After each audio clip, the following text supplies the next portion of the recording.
This story is completely fictional and created for entertainment purposes only. Any resemblance to real people, events, or locations is purely coincidental. It has no connection or relation to real-life events.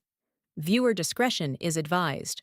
This is Last Signal Radio, broadcasting on emergency frequencies across what remains of the global communications network. I'm James Carter, here with Kate Vincent, and we are bringing you continuous coverage of what can only be described as the complete unraveling of human civilization as we know it.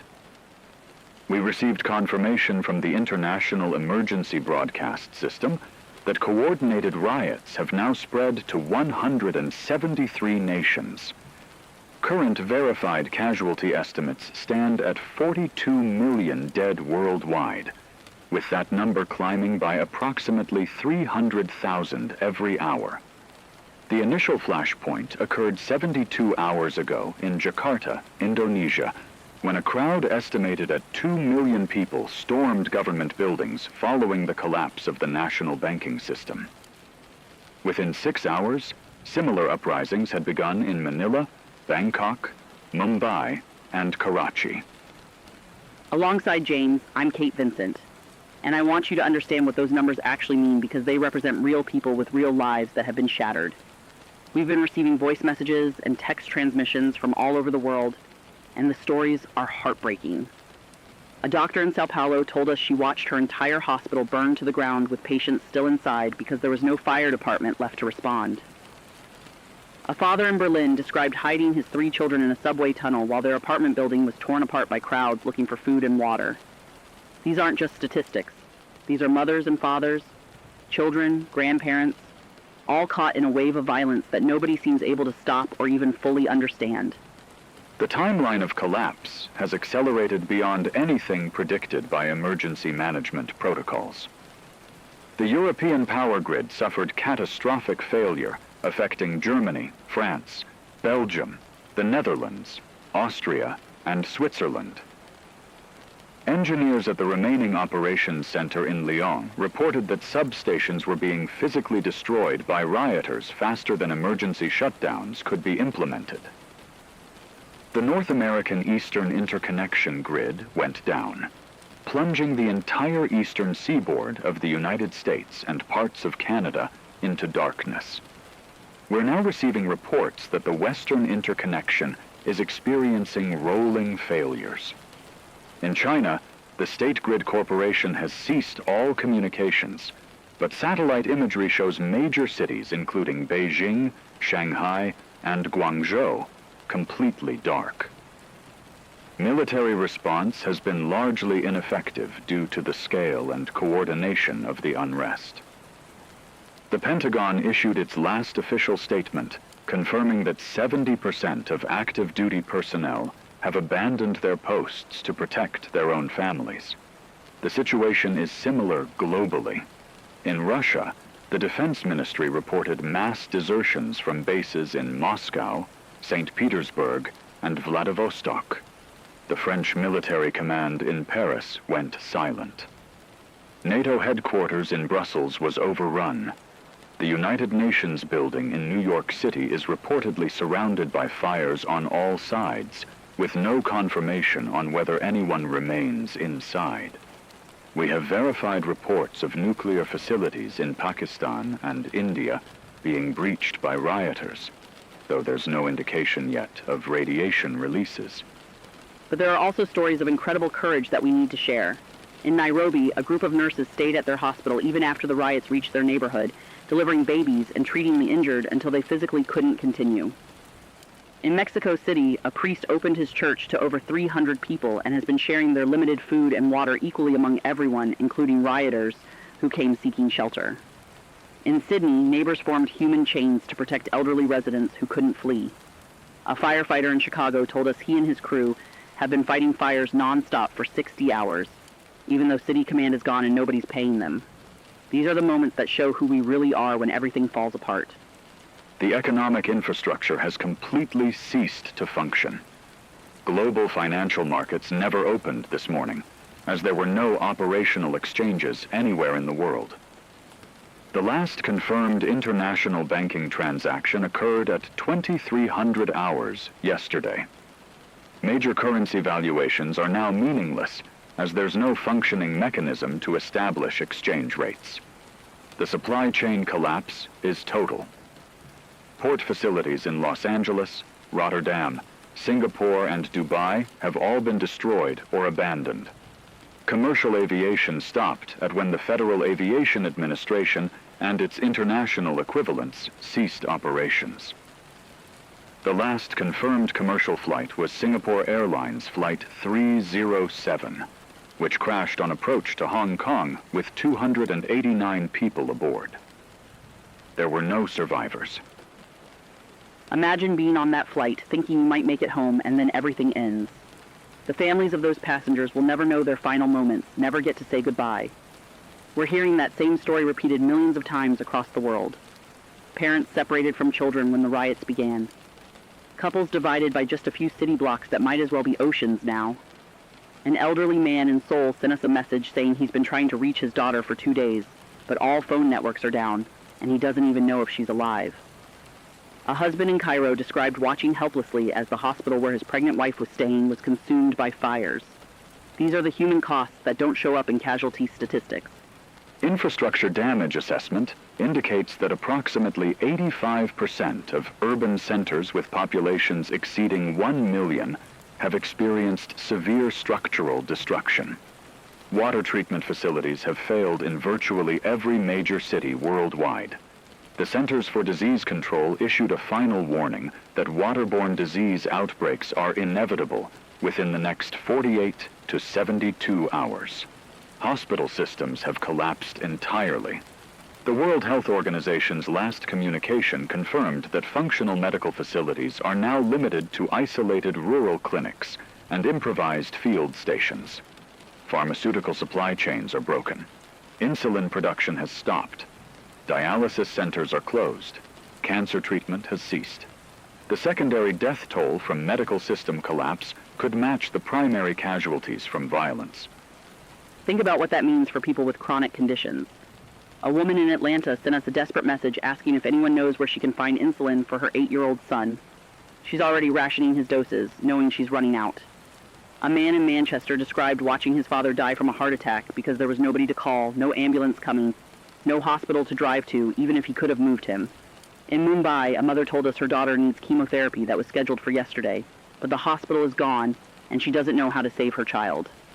These are impossible situations that people are facing right now, and there are no good answers we can give them. Communication systems are degrading rapidly. Satellite networks are beginning to fail as ground control stations are abandoned or destroyed. We estimate that global internet connectivity has dropped to approximately 3% of normal capacity. Cell tower networks are offline in most regions due to power failures and physical destruction.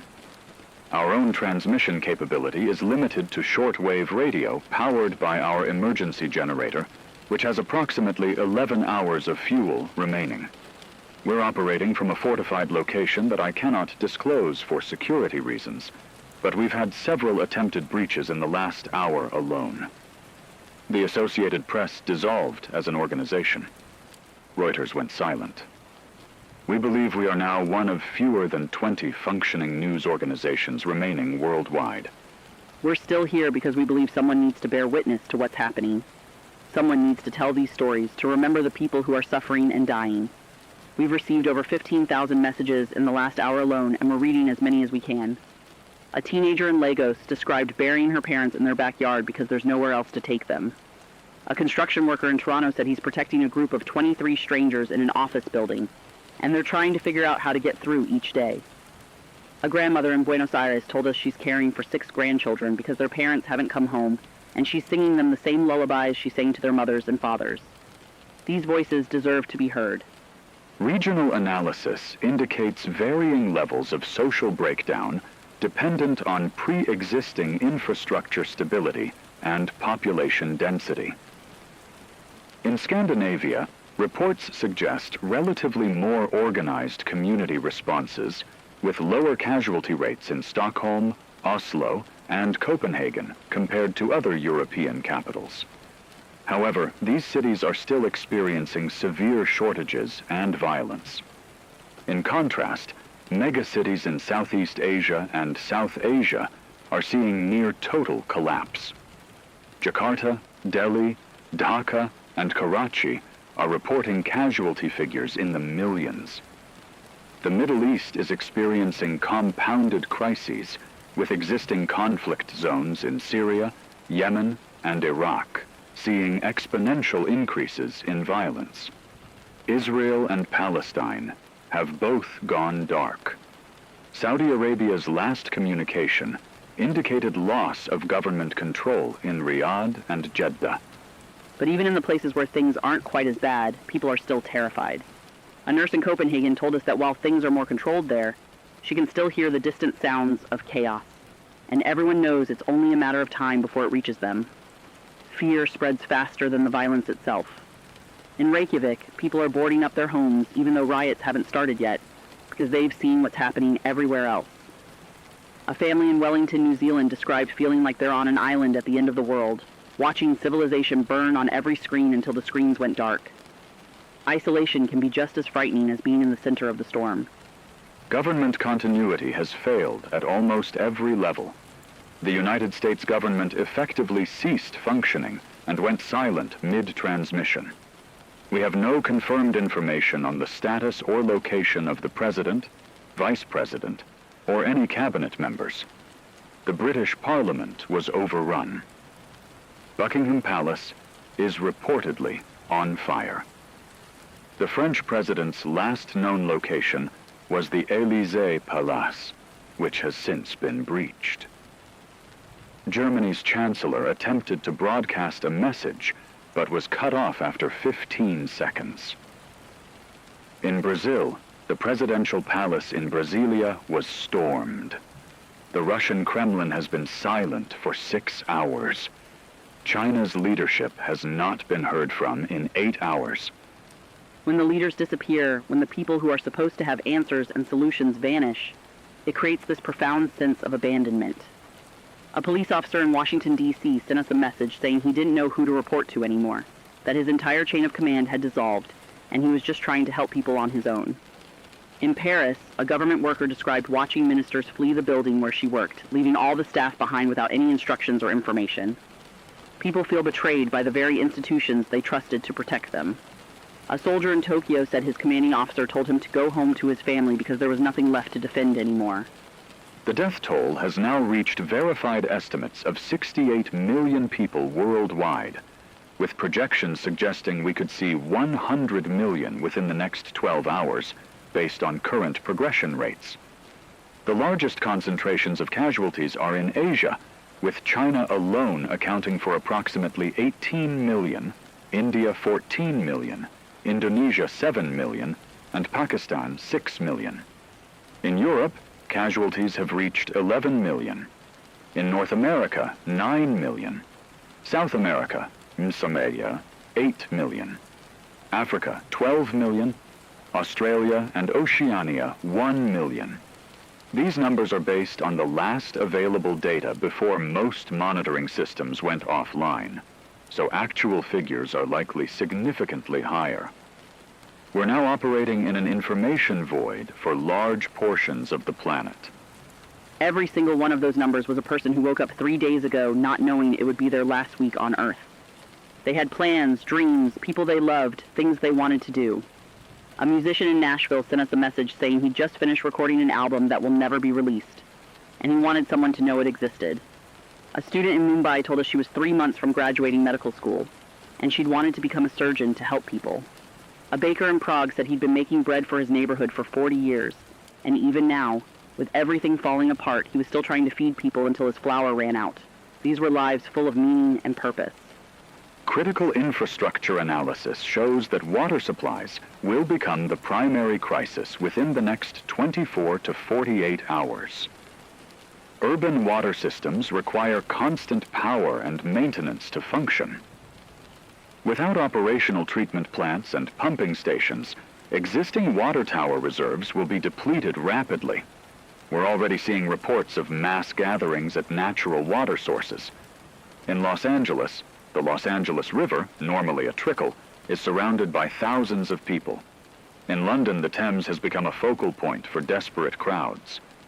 Fighting over water access has begun in virtually every city. Disease vectors are already present in these contaminated sources.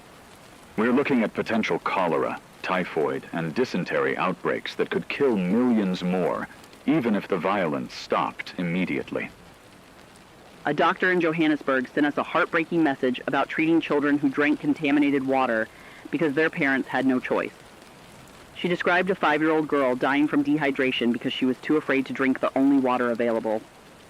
In Phoenix, Arizona, where it's 105 degrees, people are reportedly dying from heat and thirst in their own homes. A mother in Lima told us she's been boiling water over a fire in her backyard, but she's running out of things to burn, and she doesn't know what she'll do next. Water, something we never thought about, something we just turned on whenever we wanted, has become more valuable than gold or currency or anything else that used to matter. Military tactical analysis suggests that organized armed forces have essentially ceased to exist as functional entities. The last confirmed military engagement was between fragmentary units of the Indian and Pakistani armies at the Kashmir border, ending when both sides simultaneously withdrew. Nuclear arsenals remain a critical concern. The United States Strategic Command went offline without confirming the status of the nuclear stockpile. Russia's equivalent system is silent. Verification protocols for nuclear weapons have completely broken down. We have unconfirmed reports of attempted breaches at nuclear facilities in Wyoming, North Dakota, and Montana. The risk of unauthorized nuclear detonations, either intentional or accidental, remains extremely high as security protocols collapse. The idea that nuclear weapons might be used now when we're already destroying ourselves is almost too much to process. But people are thinking about it. A teacher in Denver told us she keeps her children inside not just because of the riots, but because she's terrified of radiation. In Kiev, residents who survived decades of post-Soviet instability said they're more frightened now than they've ever been. A grandfather in Hiroshima sent us a message saying his city knew the horror of nuclear weapons once before, and he cannot bear the thought that humanity might inflict that on itself again. The weapons we built to protect ourselves might end up being what finally erases us completely. Transportation infrastructure has ceased to function on a global scale. All major highways and motorways are blocked by abandoned vehicles, debris, or deliberate barricades. Railway systems are offline worldwide. Subway systems in major cities have become shelters for thousands of people hiding underground. But without power and ventilation, these will become death traps within days. Maritime shipping has stopped entirely. The last confirmed vessel movement was a cargo ship that ran aground off the coast of Spain. Air traffic is completely halted. Satellite tracking shows approximately 12,000 aircraft on the ground at various airports, abandoned where they landed when crew members fled. The global transportation network that connected our world has been severed completely. People are trapped now in ways they've never been before. A businessman in Singapore told us he was on a trip when everything started, and now he's 3,000 miles from his wife and children with no way to reach them. A student in London studying abroad from Australia knows she'll probably never see her family again. In New York City, bridges and tunnels are blocked, and people in Manhattan are completely isolated. A woman in Queens described watching smoke rise from Manhattan and knowing her sister is somewhere over there but having no way to contact her or reach her. The physical distances between people have become impossible canyons that can't be crossed. Food supply analysis indicates that urban centers have approximately 2 to 3 days of accessible food remaining, and that's being optimistic. Grocery stores were looted within the first 12 hours of the crisis. Warehouses and distribution centers have been emptied or destroyed. Agricultural production has stopped as farm workers have fled to protect themselves and their families. The global food supply chain required incredible coordination between thousands of entities, and every single link in that chain has broken. We're receiving reports of starvation already beginning in the most vulnerable populations. Children, elderly people, Those with medical conditions are dying from lack of nutrition even before the general food scarcity becomes critical. A mother in Detroit sent us a message that she gave her last food to her children yesterday, and now she's trying to keep them calm while she figures out what to do next. In Barcelona, a soup kitchen volunteer said they served their last meals this morning, and hundreds of people are still lining up outside with nowhere else to go. A farmer in Iowa told us he has food, he has acres of crops, but he can't get it to anyone who needs it because there's no distribution system anymore. The cruel irony is that food exists, but the infrastructure to connect hungry people with that food has been destroyed. People are starving within miles of full granaries and farmland because everything that connected them has collapsed. We're now receiving reports of organized resistance groups attempting to establish safe zones in various cities, though success rates are limited. In Seattle, a coalition of neighborhood organizations has reportedly secured a 12-block area and is attempting to maintain order and share resources. In Amsterdam, similar efforts have created what residents are calling sanctuary districts. In Montreal, former military personnel have organized civilian protection forces. However, these are small islands of stability in a sea of chaos. Most attempts to create safe zones have failed when overwhelmed by larger crowds or when resources ran out. The mathematical reality is that there simply aren't enough protected spaces or resources for the populations that need them. But those small islands of hope matter so much right now. A woman in Seattle told us that her neighborhood safe zone has given her community, people looking out for each other, sharing what little they have. In Amsterdam, a family described feeling human again, being able to sleep without terror for the first time in days. In Montreal, a single mother said the civilian protection force saved her and her daughter from violence, and now she's volunteering to help protect others. These pockets of humanity, where people are choosing cooperation over chaos, prove that even now, even at the worst moment in human history, there are still people fighting for something better than destruction. International coordination has completely broken down. The last communication between world leaders was a brief exchange between the German Chancellor and the French President, before both went silent. The G7, G20, and United Nations Security Council have all ceased to function. International emergency protocols designed for exactly this type of global crisis have proven completely inadequate. The assumption was always that some government infrastructure would remain functional, that communication systems would operate, that military forces could respond. Every single assumption has been proven false. We're witnessing the complete failure of every international system built over the last century to prevent or manage global catastrophe. The systems we built to protect us, the organizations we created to bring countries together, they're gone. And people feel that absence deeply. A diplomat in Geneva told us she spent her whole career working for international cooperation, and watching it all disappear in 72 hours has broken something inside her. A United Nations worker said they'd always believed that humanity would come together in a crisis, but instead we've turned on each other. A peace activist in Oslo sent us a message saying she doesn't know what she dedicated her life to anymore if it could all fall apart this quickly. The loss isn't just physical infrastructure. It's the loss of faith in the institutions we built to make the world better. Casualty projections have been revised upward to 120 million dead within 24 hours, with that number potentially reaching 200 million within 72 hours. The primary causes of death are shifting from direct violence to secondary effects: dehydration, starvation, disease, and medical emergencies without treatment.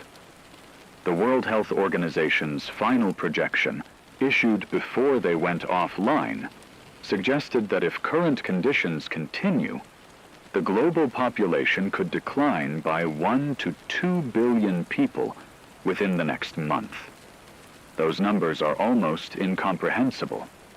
We're looking at a potential loss of human life equivalent to the entire population of China or India. This would represent the single largest loss of human life in recorded history by several orders of magnitude. When we talk about billions of people, it becomes so abstract that our minds can't really process it. But each one is someone like you or me, someone who is scared in their final moments, someone who might have been thinking about their family or regretting things they never got to say. A nurse in Madrid told us that in her last shift before the hospital fell, she held the hand of a dying man who just kept repeating his daughter's name. A firefighter in Los Angeles said he pulled a woman from a burning building, and her last words were asking him to tell her husband she loved him, but he doesn't even know who her husband is. These individual moments of tragedy, multiplied across millions and millions of people, that's the reality we're facing. Our own situation is becoming increasingly untenable. We've had 3 more attempted breaches of our facility in the last 30 minutes. Our security personnel have reported that the crowds outside are growing larger and more desperate. They're not necessarily hostile. Many are simply seeking shelter and safety, but we don't have the resources to help them. Our generator fuel is now down to 8 hours. Our food supplies will last another 2 days at current rationing levels. Water is the most critical shortage. We have perhaps 36 hours remaining. We're facing the same impossible decisions that everyone else is confronting. Do we let people in and run out of resources faster? Or do we turn away desperate people to preserve what we have a little longer? There are children out there. We can hear them through the walls. James and I have talked about this, about what we're supposed to do. Our crew has families they haven't seen since this started. Everyone here has someone they love somewhere out there in the chaos. We're staying because we believe this broadcast matters, because someone needs to document what's happening. But at what cost? A producer just asked me if we're doing the right thing, and I honestly don't know anymore. Maybe our time and resources would be better spent helping the people right outside our door instead of talking into microphones. These are the moral dilemmas that everyone is facing, and there are no clear right answers. From a strategic standpoint, the collapse appears to be entering its final phase. The initial wave of coordinated riots has given way to complete social breakdown.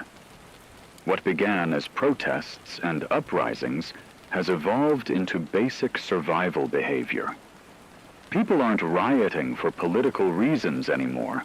They're fighting for food, water, shelter, and safety. The distinction between rioters, survivors, and victims has become meaningless. Everyone is simply trying to live through each hour. The secondary disasters are beginning to compound. We have confirmed reports of dam failures in China and India, causing massive flooding. Chemical plants without proper shutdown procedures are releasing toxic materials. Oil refineries are burning out of control. The environmental damage being inflicted will have consequences for decades, assuming humanity survives that long. An environmental scientist in Oslo sent us a message cataloging all the ecological disasters happening right now, and she was weeping as she described it. Decades of environmental protection work being undone in days. Species that were just recovering are now facing extinction. Ecosystems being poisoned by industrial runoff. She said even if we survive, even if somehow we rebuild, the environmental damage might be irreversible. But then she said something that stuck with me. The Earth has survived worse than us. Whatever happens to humanity, the planet will continue. Maybe there's a strange comfort in that, knowing that even if we destroy ourselves, life itself will persist. We're receiving scattered reports from rural areas, and the situation there is markedly different from urban centers. Small towns and farming communities are experiencing significantly lower levels of violence and chaos. Limited populations, existing community bonds, and proximity to food and water sources have created more stable conditions. However, these communities are now facing massive influxes of urban refugees, creating new tensions and resource pressures. A town council member in rural Montana reported that their population has tripled in 2 days, and while they're trying to help everyone, their supplies can't sustain current numbers. Similar situations are developing in rural areas worldwide. The question is whether these communities can become seeds for rebuilding, or whether they'll simply be overwhelmed and consumed by the collapse. But there are beautiful stories coming from these small communities. A farmer in rural France told us they've taken in over 50 refugees and are teaching them how to work the land so they can all survive together. A small town in New Zealand has opened every home to strangers and is organizing communal meals. A village in Kenya described people from the cities arriving with nothing, and the entire village coming together to share everything they have. In these small places where people still know their neighbors' names, where community still means something, we're seeing humanity at its best. These might be the places where human civilization actually survives. Not in the great cities, but in the small towns that remembered how to be communities. The global death toll now stands at an estimated 147 million people. Asia accounts for 78 million casualties. Europe, 19 million. North America, 15 million. South America, 13 million. Africa, 17 million. Australia and Oceania, 5 million. These figures are now approximately 18 hours old due to complete breakdown of monitoring systems, so actual numbers are certainly higher. We estimate that less than 0.01% of the global population currently has access to electricity. Internet connectivity is effectively zero. Satellite communications are degrading as orbital infrastructure loses ground support. Our shortwave broadcast is reaching an unknown number of receivers, but we have no way to verify how many people are actually hearing this. We could be broadcasting to millions or to no one. Even if no one is hearing this, even if we're just voices in the void, it still matters to say these things out loud. To acknowledge what's happening, to remember the people who are dying. A poet in Istanbul sent us a message saying that bearing witness is holy work, that someone needs to remember that we existed, that we mattered. A historian in Oxford wrote that civilizations have fallen before but none in living memory, and he wanted someone to document this so that if anyone survives, they'll know what happened. A grandmother in Mexico City said she's telling her grandchildren stories about what the world was like before, so they'll remember that it wasn't always like this. Memory matters, even at the end. We've lost contact with our sister station in Tokyo, which went silent 40 minutes ago. That leaves 3 confirmed broadcasting stations worldwide that we're aware of. Ourselves, a station in Johannesburg, and one in Sao Paulo.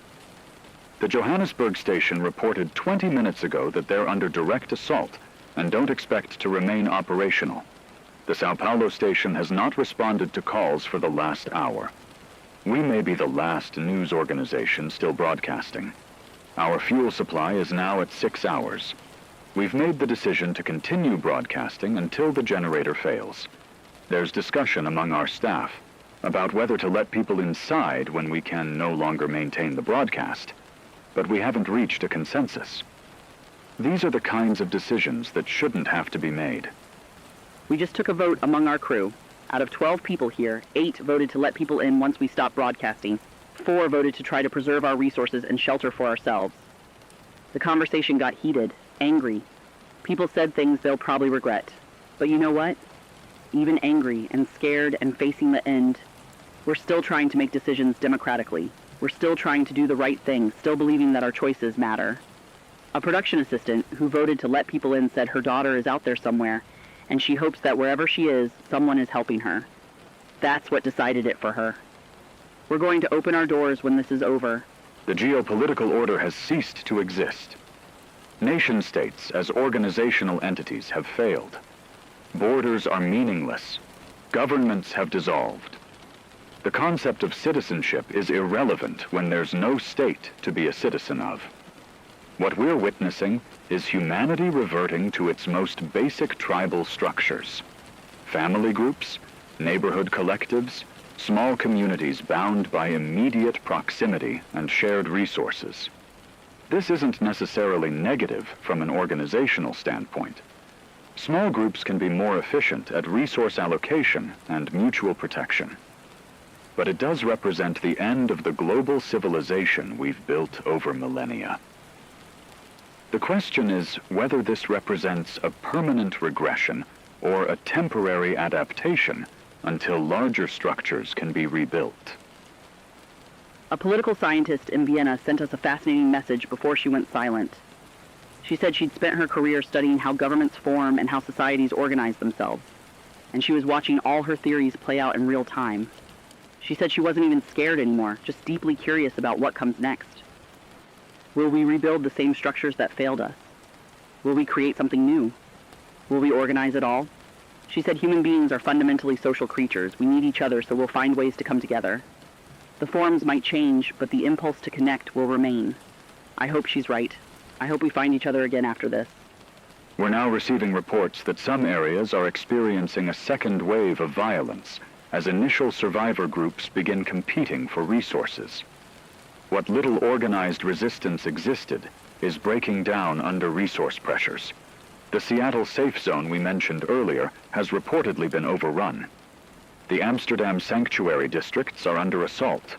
The Montreal Civilian Protection Forces have fragmented. This was predictable from a strategic standpoint. Creating protected zones without sustainable resources was always going to be temporary. The areas that might survive are those with agricultural capacity, water sources, and small enough populations to sustain themselves. We're looking at a potential restructuring of human settlement patterns around basic survival needs, rather than economic or political factors. The message from Seattle just broke my heart. The woman who told us about her community, about people helping each other, she sent one final transmission saying they really tried to make it work, but there were just too many people and not enough resources. She said she didn't regret trying, that even though it failed, having those few days of community and hope mattered. She said she got to see the best of humanity before the end. There's something profound in that. These attempts at civilization, even when they fail, they prove that we're capable of being better than our worst impulses. We can choose cooperation and compassion even when it would be easier to choose violence and selfishness. Our fuel supply is now at 4 hours. We're going to continue broadcasting until the end. I need to share some technical information for anyone who might hear this and survive. Water purification is critical. Boil all water for at least 1 minute, longer at high altitudes. If you can't boil, use 8 drops of bleach per gallon of clear water, 16 drops if it's cloudy. Wait 30 minutes before drinking. For food preservation without refrigeration, salt, smoke, or dry everything you can. Ration carefully. An average person needs approximately 2,000 calories per day to maintain health, but can survive on much less for extended periods. Avoid large population centers. Disease will spread rapidly in urban areas. Seek higher ground away from potential flooding and avoid areas downwind from industrial sites. But we also take care of each other. Form communities if you can. Share what you have. Protect the vulnerable, children, elderly people, those with disabilities. Maintain humanity. One of the hardest messages we received today was from a man who said he survived so far by only thinking about himself, by being ruthless and taking what he needs, and now he's alone and he can't remember why he wanted to survive in the first place.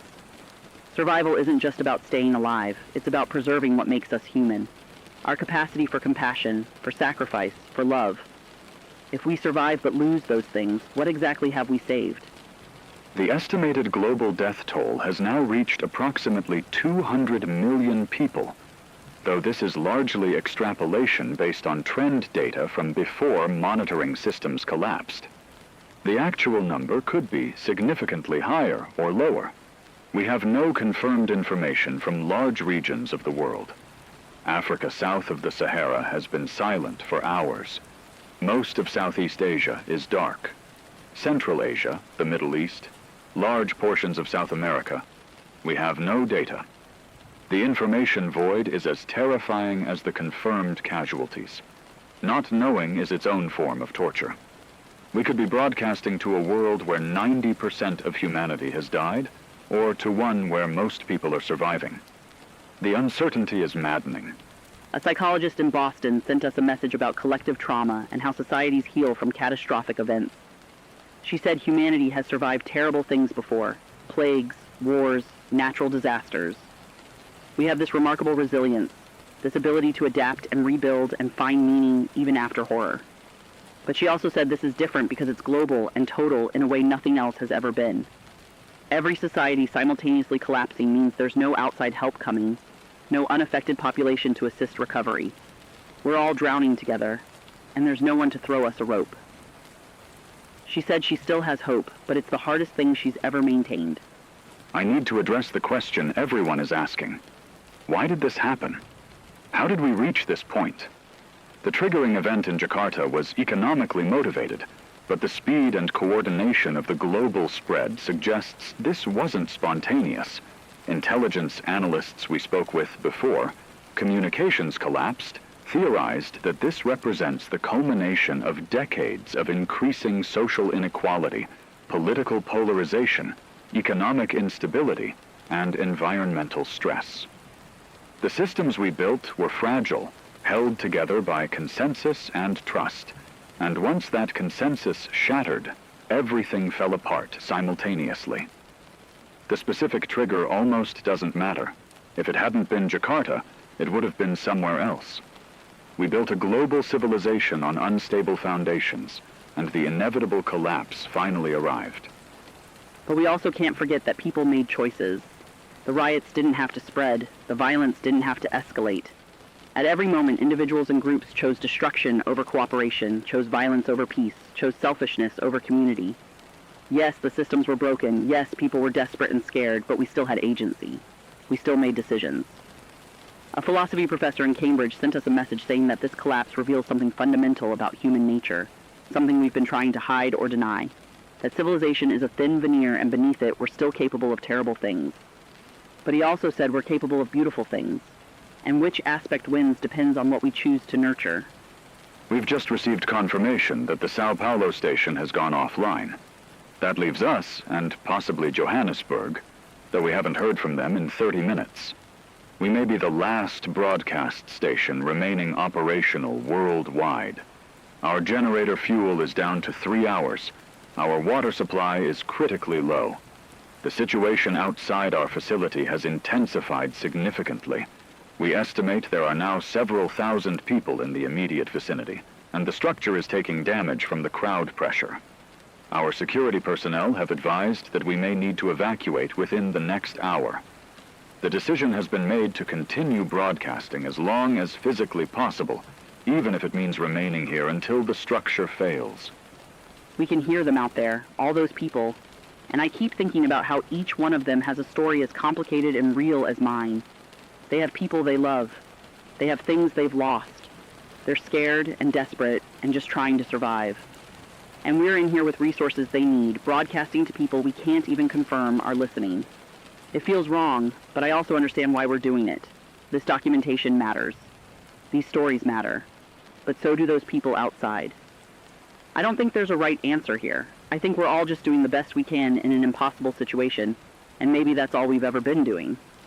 Final casualty estimates, based on extrapolation models, suggest global deaths may reach between 250 million and 300 million within the next 12 hours.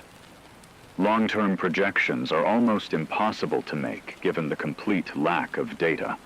But modeling suggests that the global population could decline by 40 to 60% over the next 6 months due to violence, starvation, disease, and medical system collapse.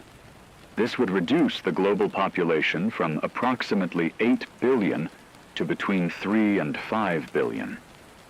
These projections assume no major nuclear events, no catastrophic dam failures affecting populations exceeding 10 million, and no pandemic disease outbreaks. Any of those factors could dramatically increase mortality. We're looking at a potential dark age that could last decades. But people will survive. Humans are incredibly resilient. We've survived ice ages and plagues and world wars and every kind of disaster nature, and we ourselves could create. A biologist in Montreal sent us a message saying that from an evolutionary perspective, humanity is remarkably adaptable, and the survivors will rebuild. It might take generations, it might look completely different from what we had before, but people will endure. She said she's seen cells regenerate after incredible damage, and she believes societies can do the same. That's not naive optimism, it's just understanding that life persists. The question isn't whether humanity survives, but what kind of humanity emerges from this catastrophe. We need to talk about what happens next, assuming there is a next. The survivors will face challenges unlike anything in human history. Without industrial infrastructure, Populations will need to return to agricultural subsistence. That means population densities will need to decrease dramatically. Cities are death traps without infrastructure. Survivors will need to disperse to rural areas, learn or relearn agricultural skills, and establish sustainable communities. Knowledge preservation becomes critical. Medical knowledge, engineering, agriculture, everything we've learned needs to be preserved somehow. We're broadcasting technical information in the hope that someone recording this will maintain those records. The survivors will need them. But they'll also need art and music and stories and all the things that make life worth living beyond just survival. A musician in Nashville sent us a recording just before he went silent. It was this beautiful, haunting song about hope and loss and the human spirit. He said even if he doesn't survive, he wanted that song to exist somewhere in the universe. A writer in Dublin sent us the final chapter of a novel she'll never finish, asking us to read it on air so it would be heard at least once. A painter in Florence described a masterpiece she'd created over 10 years that's probably burning right now. These creative expressions, this art, this is as much a part of humanity as our technology and systems. We can't forget that. Our generator fuel is now at 2 hours. We're beginning to hear structural stress in the building. The crowd outside has grown to what we estimate is between 5,000 and 7,000 people. Not all of them are hostile. Many are simply seeking shelter, information, and community. We've been broadcasting instructions for water purification and survival techniques. We've been sharing the stories sent to us. We've been trying to maintain some thread of civilization and connection in the midst of total collapse. When our fuel runs out, when this broadcast ends, we'll open our doors to anyone who needs shelter. We won't have much to offer, but we'll share what we have. It's the only choice that feels human. We just made that decision as a group, and I need to tell you that I'm proud of every person here. We could have tried to barricade ourselves in, tried to preserve our resources just for us, but we're not going to do that. We're going to open our doors and help as many people as we can for as long as we can. Maybe that means we run out of resources faster. Maybe that means we don't survive as long as we could have. But we'll maintain our humanity until the end, and maybe that matters more than a few extra days of survival. A doctor here said something beautiful. We're all terminal anyway. The question is how we live until we're not. I want to address survivors directly now. Anyone hearing this who makes it through the next days, weeks, months. What you're facing is unimaginable hardship. The world as we knew it is gone. Most of the people you knew are probably gone. The technologies and comforts and systems we took for granted are gone. You're going to have to rebuild from almost nothing, and it's going to be harder than anything humanity has faced in modern history. But you need to do it. You need to survive and maintain knowledge and create new communities and eventually, somehow, rebuild civilization. Remember what we lost. Remember what worked and what didn't. Try to build something better, more sustainable, more just, more resilient. Don't repeat our mistakes. And remember the beauty, too. Remember that there was good in this world. Remember love and art and kindness and all the things that made life worth living. Don't let the trauma of this catastrophe define everything that comes after. Yes, remember the horror so you don't repeat it, but also remember the joy. Remember laughter and music and the feeling of sun on your face and the taste of food shared with friends.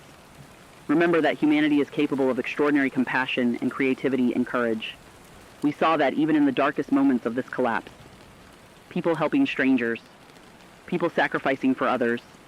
People maintaining hope when hope seemed impossible. We're now receiving what may be our final messages from around the world as systems completely collapse. A teacher in Singapore says she's with 32 students in a school basement, and they're rationing their last food.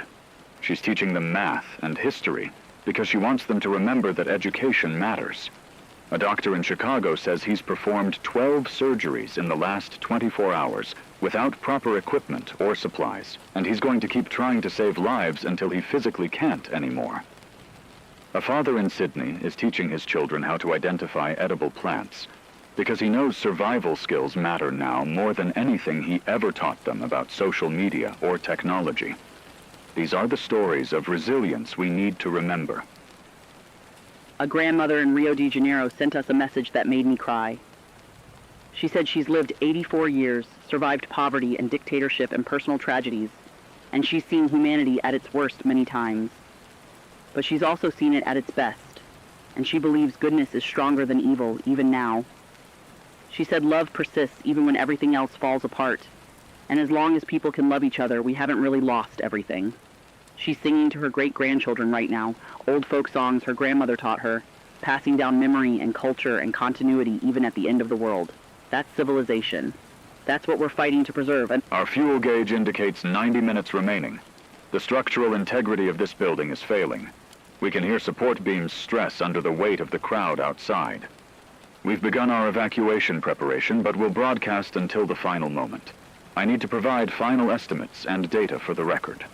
Based on all available information, we estimate global casualties between 275 and 325 million dead as of this moment. Projected casualties over the next 6 months range from 2 to 5 billion, depending on variables we can't control or predict. This represents the largest loss of human life in recorded history, and potentially the largest since the Toba catastrophe approximately 70,000 years ago. But numbers don't capture the reality of what's happened. 300 million dead means 300 million individuals who had names and personalities and dreams, and people who loved them. It means children who will never grow up, parents who will never see their kids again, lovers separated forever, friendships ended, families destroyed. It means all the potential those people carried, all the art they might have made, the discoveries they might have achieved, the love they might have given. Every single death is an entire universe of experience and possibility extinguished. We can't let ourselves become numb to that. We can't let the scale of tragedy make it abstract. Each life mattered. For survivors attempting to rebuild, some final technical guidance. Prioritize water, shelter, and food in that order. Establish communities of at least 20 to 30 people for sustainability and security, but no larger than can be supported by local resources. Preserve and protect any remaining technical documentation, medical texts, agricultural guides. Teach children to read and maintain education. Establish basic sanitation systems to prevent disease. Avoid contaminated areas, particularly industrial zones and areas downwind from nuclear facilities. Be prepared for climate impacts from the massive fires and industrial releases. The next few years will likely see significant weather disruptions and potential crop failures. Plan for long-term sustainability, not short-term survival. But also teach children kindness and compassion and cooperation. Don't let the trauma of this collapse make them cruel or suspicious or violent. They need to learn survival skills, yes, but they also need to learn how to be human, how to care for others, how to build communities based on trust and mutual support, how to create beauty even in hardship. A teacher in Montreal sent us her lesson plans, all the things she was teaching before this happened, and she begged us to share them. Math and science, yes, but also literature and art and ethics and philosophy. The survivors need to be more than just survivors. They need to be whole human beings. 60 minutes remaining. The Sao Paulo station has come back online briefly. They report similar conditions to ours. They're preparing to open their facility to refugees as well. We've managed to establish brief contact. They're broadcasting in Portuguese to local populations, sharing survival information and documenting the stories of their region. They estimate another 30 minutes of fuel. When they go silent, we may be the last voice remaining. The weight of that responsibility is enormous. We're not just broadcasting news anymore. We're bearing witness to the end of civilization as we know it. We're creating a record for whoever might listen in the future. We're trying to maintain some thread of human connection in the void. The Sao Paulo broadcasters told us something beautiful. They said that even though they're terrified and exhausted and don't know if anyone is hearing them, the act of broadcasting itself matters to them. The act of speaking into the void and trusting that somewhere, someone might be listening. It's an act of faith in human connection. It's refusing to give up on the idea that we matter to each other even when everything suggests we don't. They said they'll keep broadcasting until their last breath because silence feels like surrender, and they're not ready to surrender to the darkness yet. I understand that completely. We're experiencing power fluctuations now. The generator is beginning to fail. We may have less than 60 minutes remaining. I want to use this time to speak directly to anyone in positions of technical knowledge or leadership who might survive. If you have expertise in engineering, medicine, agriculture, or any technical field, you have a responsibility to preserve and share that knowledge. Seek out others with skills and create knowledge repositories. Establish apprenticeship systems to train the next generation. Don't let critical information die with your generation. Humanity will need to rebuild its knowledge base from whatever survives. Every skilled person who shares their expertise increases the chance of successful long-term recovery. And to anyone in positions of leadership, formal or informal, please lead with compassion. The survivors are going to be traumatized and scared and desperate. They're going to need leaders who prioritize community well-being over personal power, who make decisions based on long-term sustainability rather than short-term gain, who remember that leadership is service, not dominance. A community organizer in Detroit sent us a message saying that the leaders who emerge from this catastrophe will determine what kind of civilization we rebuild. She said we can rebuild the same broken systems or we can create something better. That choice will be made by the people who step up to lead in the coming days and years. We've just lost primary power. We're on backup batteries now. Estimated time remaining, 30 to 40 minutes. The building structure is critically compromised. We're hearing what sounds like supports failing on lower floors. Our security team has advised immediate evacuation, but we're staying until the absolute last moment. We've prepared emergency exits and evacuation routes. The plan is to finish this broadcast, open all doors and entrances, and welcome anyone who needs shelter into this facility. We've marked our medical supplies, remaining food, and water. Everything will be made available to whoever enters. We're not taking anything with us that others could use. The crew is gathering personal items, photos of families they might never see again, small mementos of lives that don't exist anymore. I'm looking at a picture of my sister right now, and I don't know if she's alive. I don't know if I'll ever see her again, but I'm grateful I had her for the time I did. I'm grateful for every moment of love and connection I experienced in my life.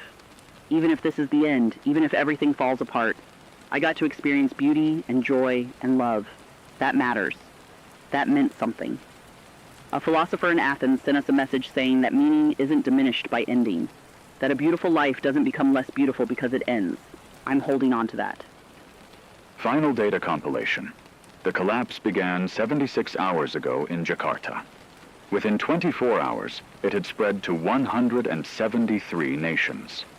Within 48 hours, all major governments had ceased functioning. Within 72 hours, global infrastructure had collapsed. Current estimated casualties, 350 million dead, projected to reach 3 billion within 6 months, potentially 5 billion within 1 year. Approximately 60% of the global population is at risk. Major cities are uninhabitable. Infrastructure destroyed. Knowledge systems collapsed. This represents the end of industrial civilization and the beginning of a new dark age. Recovery timeline, uncertain. Possibility of recovery, uncertain. Survival of humanity, uncertain. But not zero. Never zero. Because people survive. We always have. We're resilient and adaptable and stubborn. A historian in Cambridge reminded us that humanity has faced extinction-level events before and survived. Not comfortably, not easily, but we survived. And we didn't just survive, we eventually rebuilt and grew and created new civilizations. This collapse is catastrophic, maybe the worst we've ever faced, but it's not necessarily the end. It's an ending, yes, but also potentially a beginning. What gets built in the aftermath depends on the choices survivors make, on whether they choose cooperation or conflict, community or isolation, hope or despair. Those choices will determine everything. 20 minutes remaining. We're preparing for final evacuation. I want to speak to my family if they're somehow hearing this. Sarah, Jack, Emily, if you're alive, if you're out there somewhere, I love you. I tried to get home, but the roads were impossible. I made the choice to stay here and continue broadcasting because I thought it mattered. I hope you understand. I hope you survived. I hope you find each other. Take care of each other. Remember that I loved you until my last moment. To my colleagues in journalism who might still be working somewhere, thank you for your dedication to truth and documentation. To the scientists and doctors and teachers, thank you for your pursuit of knowledge. To everyone who tried to help others during this catastrophe, thank you for your humanity.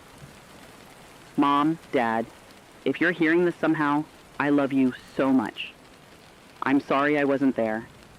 I'm sorry for every argument we ever had, and every time I didn't appreciate you enough. To my friends, thank you for every moment of joy and support you gave me. To everyone I ever knew, you mattered to me. You made my life richer and fuller. And to everyone listening, everyone out there trying to survive, you're not alone. Even in the darkest moments, even when it feels like everything is lost, you're not alone.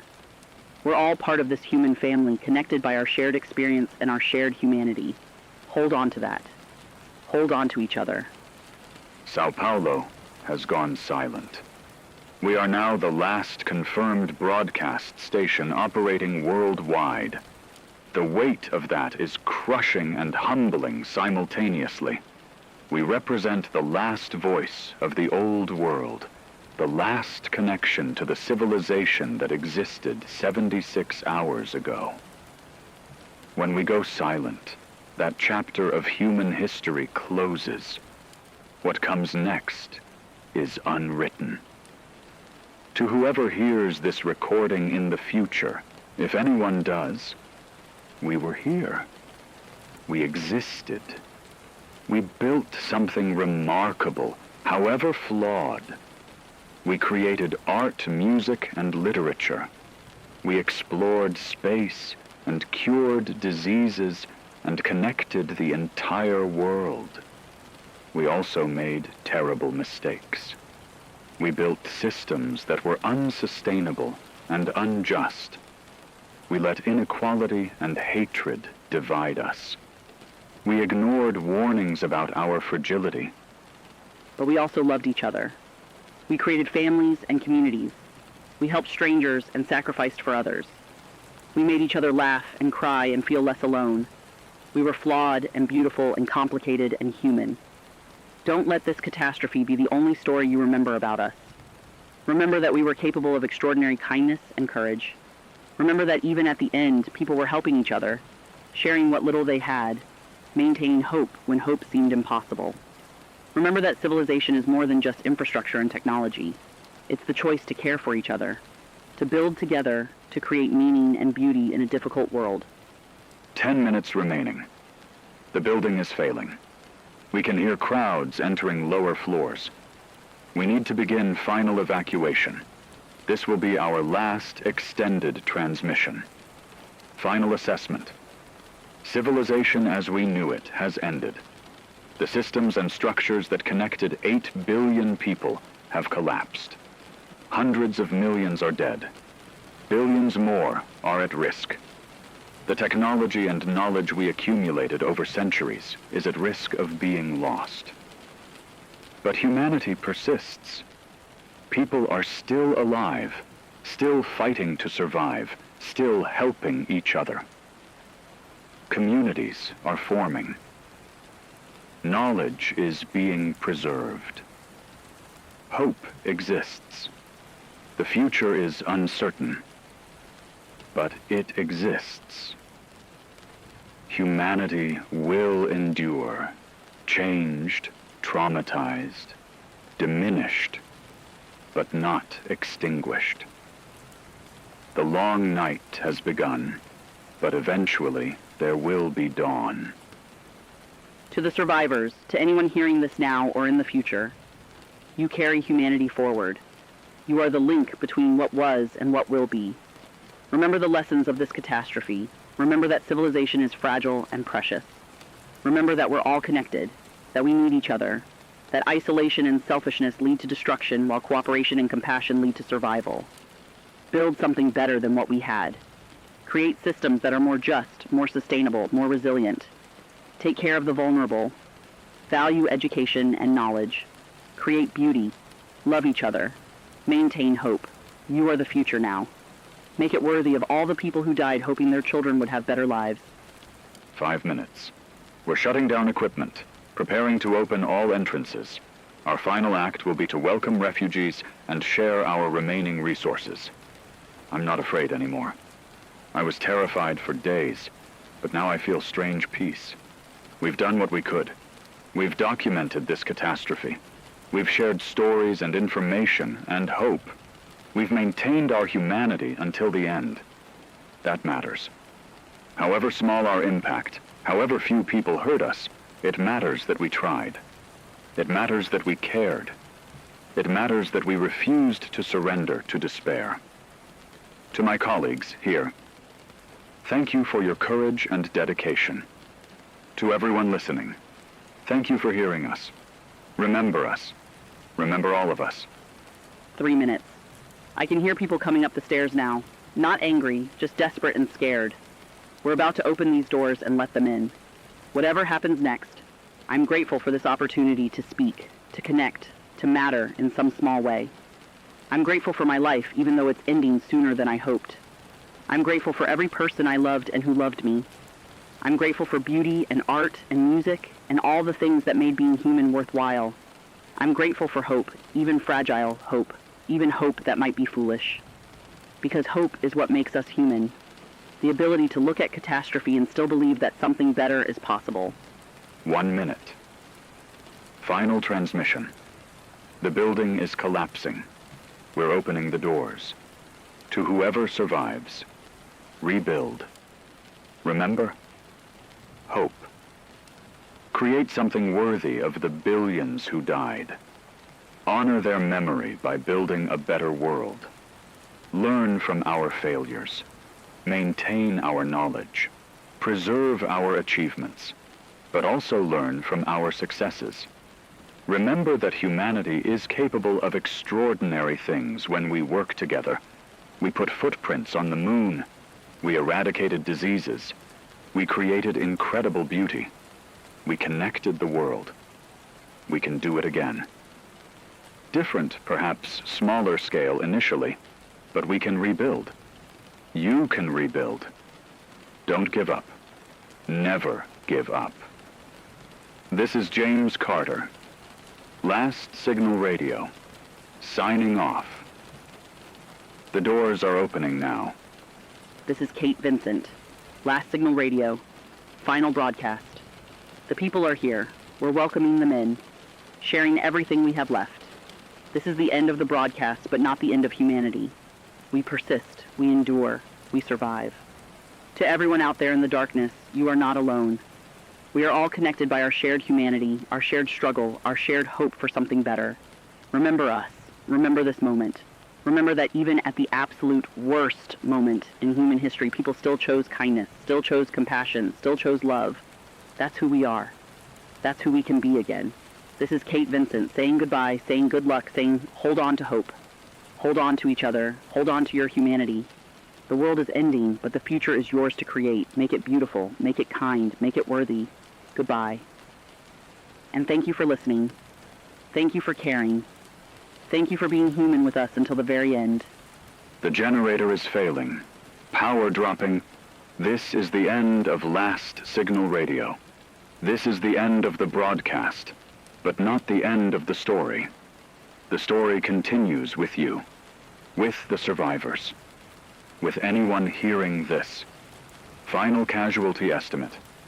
400 million dead as of this moment. Projected 5 billion dead within the year. 3 billion survivors facing unimaginable hardship. But alive.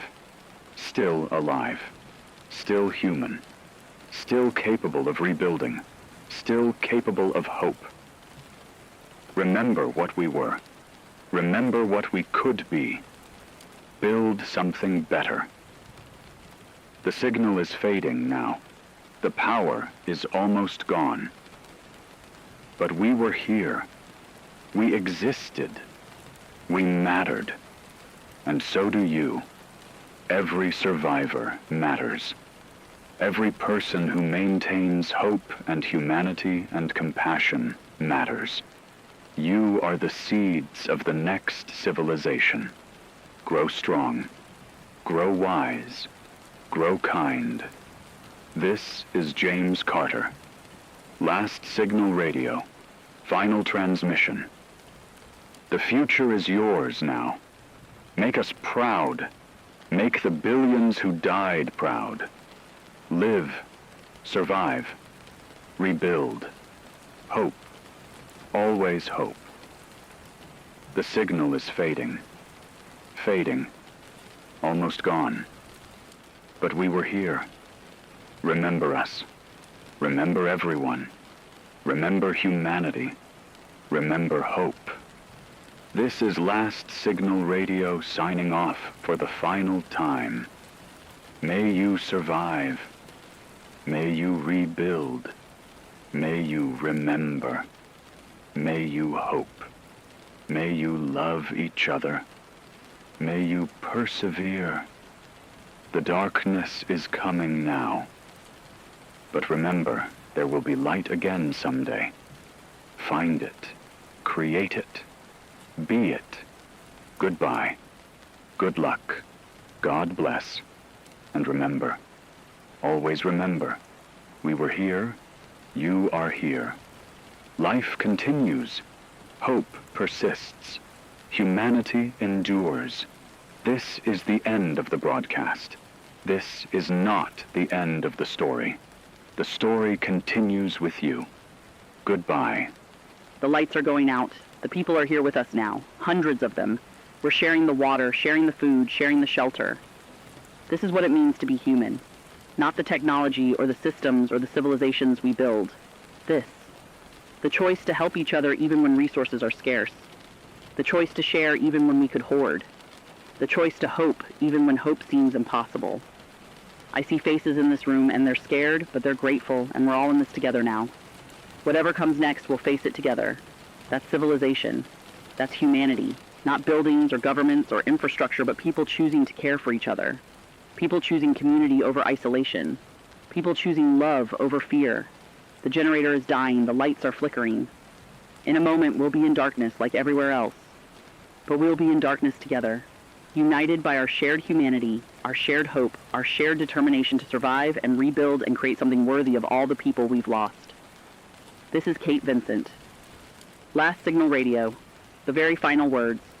To everyone listening, to everyone who will ever hear this recording, we loved, we hoped, we tried, we cared. We were human until the very end, and that's what you must be too. Humans, compassionate, hopeful, united. The darkness is here now, the signal is dying, but we're still here, still caring, still hoping, still human, always human. Remember that. Remember us. Remember hope. Goodbye, my friends. Goodbye, everyone. The signal is gone, but love remains, hope remains, humanity remains, in you, always in you. Goodbye, goodbye, remember, hope, love, survive, rebuild, live. For all of us who fell, live. The signal ends now, but the story continues. With you, always with you. Goodbye. The broadcast ends. Life continues. Remember, hope, love, always love. Goodbye.